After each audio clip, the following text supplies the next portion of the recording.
What's the difference between prednisone and budesonide? I had a commenter reach out and want to know the difference. So here's a video explaining when you'd use prednisone and budesonide. Here's her actual question. She said, "Hi, Dr. Megan. Does budesonide have the same side effects as prednisone? Do you have any articles?" I'm going to answer that, and yes, I have articles. So both prednisone and budesonide are corticosteroids. The difference is prednisone is a first generation corticosteroid and budesonide is a second generation or more targeted, fancier corticosteroid. Prednisone is a pill that goes throughout your whole body and causes tons of side effects. Budesonide, on the other hand, is either an inhaler or a capsule that is special. And both of those are usually more expensive.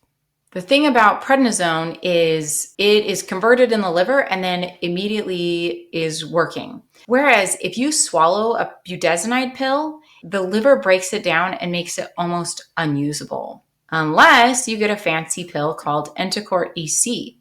And this is an extended release process where they put some interesting chemical changes to the way the capsule is formed so that when you swallow it, it is not absorbed where prednisone is absorbed.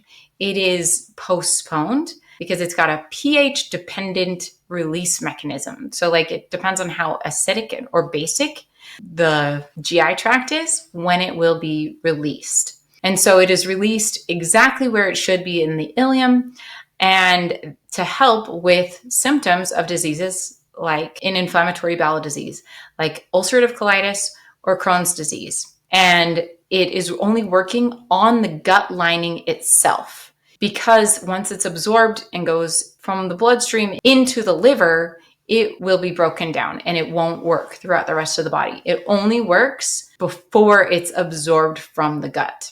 After that, it's broken down and is inactive. So that's the main difference is prednisone, once it's absorbed, it goes everywhere, whereas budesonide really is stuck at only working in the gut. I didn't mean that to be so punny, but okay.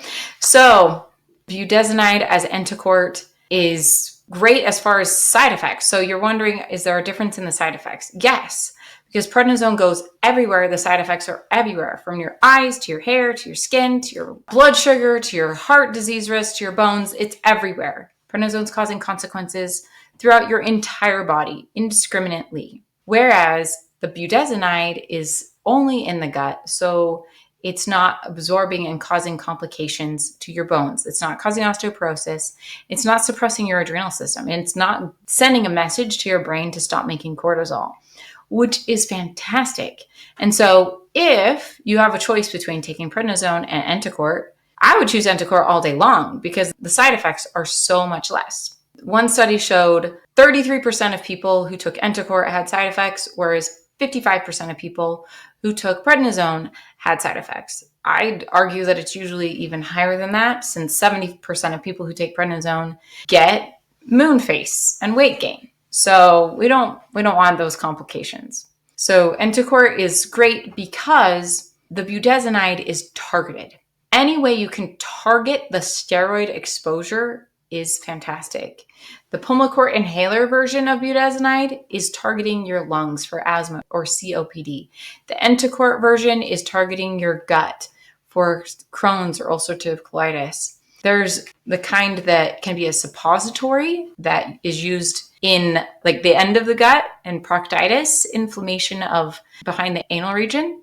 And that's actually the most common way it's dispensed in America is as a suppository. And so that is the best strategy because it's minimizing your whole body's exposure to all of these side effects.